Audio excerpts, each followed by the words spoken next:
ज्यांच्या संकल्पनेतून आजपर्यंत अनेक शेकडो विद्यार्थ्यांना आकार आणि उखार मिळून जीवनाचं सार्थक झाले अशी ही श्री सिद्धनाथ शिक्षण संस्था दहिवडीची आदर्श प्राथमिक, उच्च प्राथमिक, माध्यमिक शाळा आणि श्रीराम बालक मंदिर दहिवडी। खरं तर दहिवडी सारख्या त्या छोट्याशा शहरामध्ये, मी आवर्जून शहरामध्ये म्हणतोय,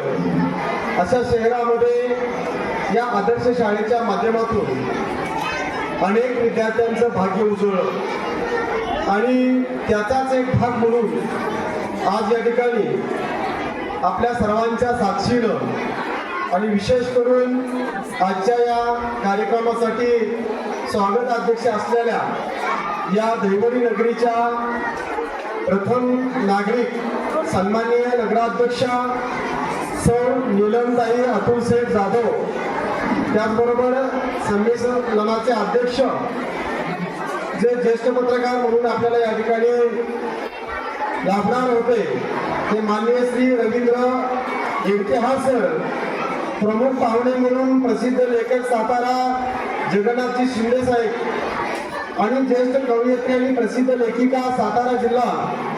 प्राध्यापक डॉक्टर नलिनीताई महाडिक आणि आजच्या या कार्यक्रमासाठी उपस्थित असणारे विशेष उपस्थिती माननीय कांता भोसले, माननीय सौ शिरा जाधव मॅडम। मुलांनो, अगदी तुमचं लक्ष निश्चितपणाने गेले अनेक वेळ तुम्ही बसता, तुम्ही भाग्यवान आहात, कारण कवी, कवयित्री, कवीचं संमेलन या गोष्टी समजण्यासाठी अनेकांचे आयुष्य शेवटच्या उत्तरार्धात येतात आणि कवी संमेलन म्हणजे काय असतं हे देखील आपल्याला अनुभवायला मिळत नाही। पण तुम्हाला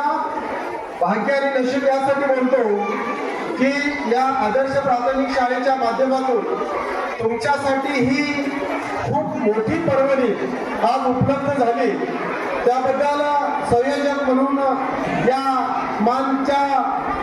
आपल्या व्यक्तिमत्वाला घडवण्यासाठी कायम कार्यरत असणारे आणि ज्यांच्या माध्यमातून अनेक आदर्श शिक्षक घडले असे सन्माननीय प्राध्यापक रामकृष्ण जाधव सर, की जे अध्यक्ष म्हणून महाराष्ट्र साहित्य संमेलन पुणे आहे त्याची शाखा दहिवडीचे ते काम करतात, त्यांचं आणि या शाळेचे मुख्याध्यापक आणि सचिव म्हणून जे काम पाहतात, ज्यांच्या संकल्पनेमध्ये हे आजचं कवी साहित्य संमेलन संपन्न होत आहे ते सन्माननीय लालासाहेब गडस सर, महाराष्ट्र साहित्य संमेलन पुणे शाखा दहिवडीचे सचिव, यांना मी धन्यवाद देतो। आणि विशेष करून आजच्या या मानदेशाच्या महानगरीमध्ये सर्वच खऱ्या अर्थानं त्या कवी म्हणून या ठिकाणी उपस्थित राहिले, त्यांचं पुन्हा एकदा या ठिकाणी मी माझ्या वतीनं धन्यवाद देतो। आणि आजच्या या कार्यक्रमासाठी शेवटच्या उत्तरार्धामध्ये कराड पाटण तालुका प्राथमिक शिक्षक सहकारी सोसायटी, जिला मानच्या मातीतून 72 वर्षानंतर आपल्याला प्रतिनिधित्व करण्याचं भाग्य लाभलं, अशा संस्थेच्या वतीनं या ठिकाणी मनपूर्वक हार्दिक शुभेच्छा देतो। जय हिंद, जय महाराष्ट्र।